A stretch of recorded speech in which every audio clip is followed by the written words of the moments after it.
Kisah Ashabul Kahfi tentang 7 pemuda dan seekor anjing yang ditidurkan di gua selama 309 tahun. Kisah Ashabul Kahfi dalam Al-Quran tentang 7 pemuda yang ditidurkan di dalam gua selama 309 tahun oleh Allah Subhanahu wa Ta'ala memberikan banyak hikmah. Ketujuh pemuda tersebut lari dari kekejaman Raja Dicyanus karena akan dibunuh lantaran dipaksa menyembah selain Allah. Nama 7 pemuda dan anjingnya yang beriman kepada Allah yakni Maksalmina, Tamlikha, Martunus, Kastunus, Bairunus, Yatbunus, dan Danimus. Sedangkan nama anjingnya yang bernama Kitmir. Pendapat lain seperti dari Syab al-Jubai mengatakan bahwa nama anjing tersebut adalah Hamran. Namun, hanya Allah lah yang mengetahui kebenarannya. Raja Dicyanus ini memimpin pada tahun 112 Masehi di masa pertengahan setelah era kerasulan Nabi Isa dan sebelum kerasulan Nabi Muhammad Shallallahu Alaihi Wasallam. Dikisahkan bahwa Raja Dicyanus bersama bala tentaranya memaksa 7 pemuda Ashabul Kahfi untuk menyembahnya dan menyembah berhala-berhala di lingkungan istananya.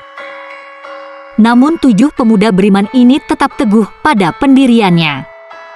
Kemudian Allah Subhanahu wa Ta'ala menyelamatkan iman dan tauhid mereka dengan cara melarikan diri dari kekejaman Raja Dicyanus. Lalu mereka nantinya akan tertidur lelap dalam gua selama 309 tahun.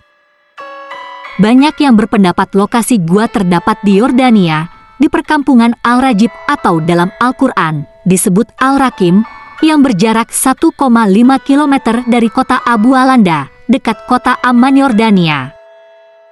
Raja Abdullah II, Raja Yordania, telah meresmikan untuk mendirikan di muka gua Ashabul Kahfi masjid dan mahad yang diberi nama Masjid Ashabul Kahfi. Allah Subhanahu wa Ta'ala berfirman dalam surah Al-Kahfi ayat 13-14. Kami ceritakan kisah mereka kepadamu, Muhammad, dengan sebenarnya. Sesungguhnya mereka itu adalah pemuda yang beriman kepada Rabb mereka dan kami tambahkan kepada mereka petunjuk. Quran Surat Al-Kahfi ayat 13. Dan kami telah meneguhkan hati mereka di waktu mereka berdiri lalu mereka berkata, Rabb kami adalah Rabb langit dan bumi, kami sekali-kali tidak menyeru selain Dia. Sesungguhnya kami kalau demikian telah mengucapkan perkataan yang amat jauh dari kebenaran. Quran Surat Al-Kahfi ayat 14. Mulanya, Dicyanus adalah seorang penyembah berhala yang sangat fanatik. Ia menyebar mata-mata ke seluruh negeri Syam untuk mengetahui orang-orang yang tidak menyembah berhala. Jika ia menemukan orang yang tidak menyembah berhala, seperti yang Dicyanus lakukan, maka ia akan diseret ke hadapan Dicyanus. Mereka yang tidak menyembah berhala akan diseret ke alun-alun dan dipenggal di sana. Dicyanus ialah manusia dengan hati bagai batu.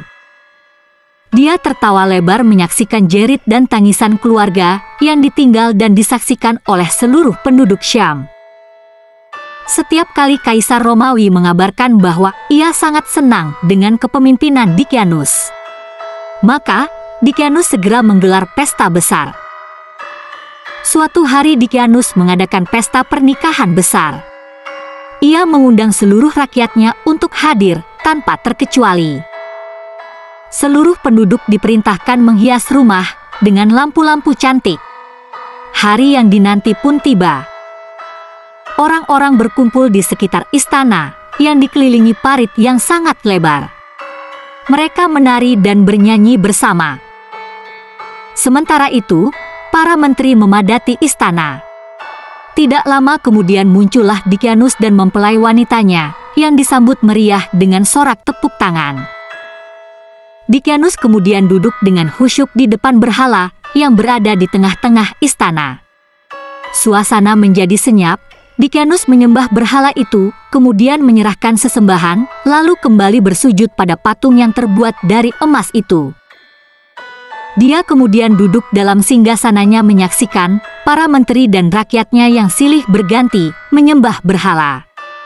Tiba-tiba Dicyanus terlihat gugup dan gelisah dan berkata, "Menteri, di mana Martinus dan Nairawis?" Tanpa mereka sadari, Martinus dan Nairawis ternyata telah meninggalkan pesta lebih awal. Martinus dan Nairawis adalah dua orang dari ketujuh Asyabul Kahfi. Ketika Martinus pulang ke rumahnya, ia langsung berhadapan dengan ayahnya dengan wajah merah padam. Martinus segera menghindar, namun ayahnya menarik kerah bajunya dan memarahi anaknya atas kekecewaan terhadap perilakunya sewaktu di istana. Martinus kemudian mengurung diri di kamarnya dan menangis terseduh-seduh. Dia merasa diasingkan oleh seluruh penduduk negeri, bahkan oleh ayahnya sendiri yang amat ia sayangi yang bernama Nathas, salah seorang menteri Dikianus. Sedangkan Nairawis adalah seorang anak menteri kepercayaan Dikianus, yaitu Kaludius. Sementara itu, di rumah Maksalmina, seorang pengikut ajaran Nabi Isa yang sangat tidak suka dengan pemerintahan Dikianus, tiba-tiba rumahnya diketuk. Maksalmina membukakan pintu. Ternyata yang ia temui ialah Martus, sahabat yang sepaham dengannya. Mereka berdialog tentang peristiwa yang baru saja menimpa negerinya. Mereka berdua ialah orang-orang yang kehilangan orang yang mereka sayangi dalam peristiwa tragis itu.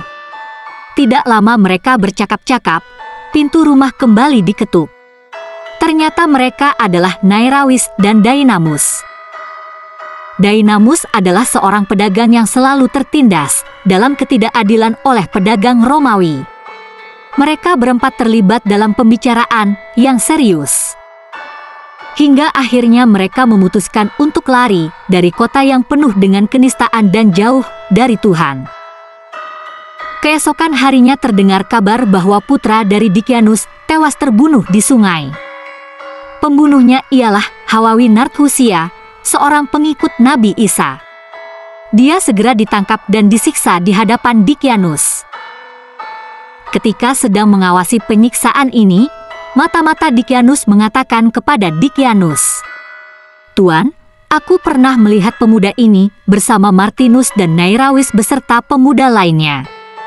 Aku khawatir mereka bersekongkol menyiapkan rencana licik ini. Mereka menyebarkan bahwa Tuan adalah orang sesat karena menyembah berhala. Mereka juga mengatakan bahwa Anda kejam dan sewenang-wenang. Aku khawatir mereka berusaha menggulingkan Tuan dari jabatan terhormat ini." Mendengar perkataan itu, Dikianus geram. "Pergi dan tangkap mereka sekarang juga, jangan kembali jika kau tidak berhasil menangkapnya." Di antara para pejabat Dikianus ada yang simpati terhadap Martus dan Nairawis. Kabar ini pun tersampaikan ke telinga Martinus. Mereka berenam sepakat untuk melarikan diri ke negeri terdekat Ar-Rakim. Disinilah cikal bakal pelarian pemuda Asyabul Kahfi. Dalam pelarian kemudian mereka beristirahat dalam sebuah gua. Dan tak henti-hentinya meminta perlindungan kepada Allah Subhanahu wa Ta'ala. Allah Subhanahu wa Ta'ala menjadikan gua ini tampak menyeramkan, sehingga siapapun yang mendekati gua ini akan terbesit ketakutan dan tak berani memasukinya. Ketujuh pemuda dan seekor anjing ini akhirnya tertidur selama 309 tahun dengan izin Allah. Dan mereka tinggal di dalam gua mereka 300 tahun dan ditambah 9 tahun lagi. Quran Surat Al-Kahfi ayat 25. Selama di tempat persembunyiannya di gua, ketujuh pemuda itu atas izin Allah ditidurkan selama 309 tahun. Mereka kemudian dibangunkan oleh Allah dari tidurnya. Wajah mereka pun berseri-seri dan saling bertanya, berapa lama tidur di gua? Sebagian dari tujuh pemuda itu lalu berkata bahwa hanya Allah yang tahu berapa lama mereka ditidurkan. Setelah itu, mereka keluar dari gua dan mencari makan ke kota. Ketujuh pemuda itu kaget karena keadaan kota sudah berubah dan banyak orang yang sudah beriman kepada Allah Subhanahu wa Ta'ala. Selama 309 tahun berlalu dengan pemimpin yang silih berganti dan semuanya ialah orang yang amat kejam.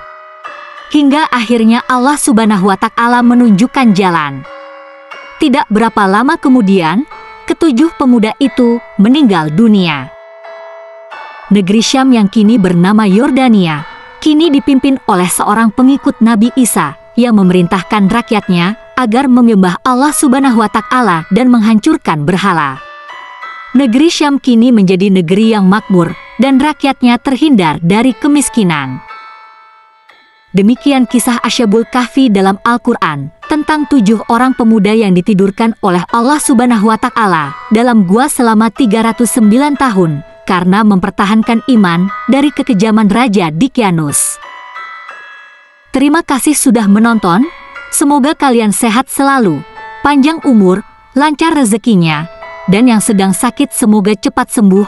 Amin, amin ya robbal alamin. Subscribe, like, komen, dan share.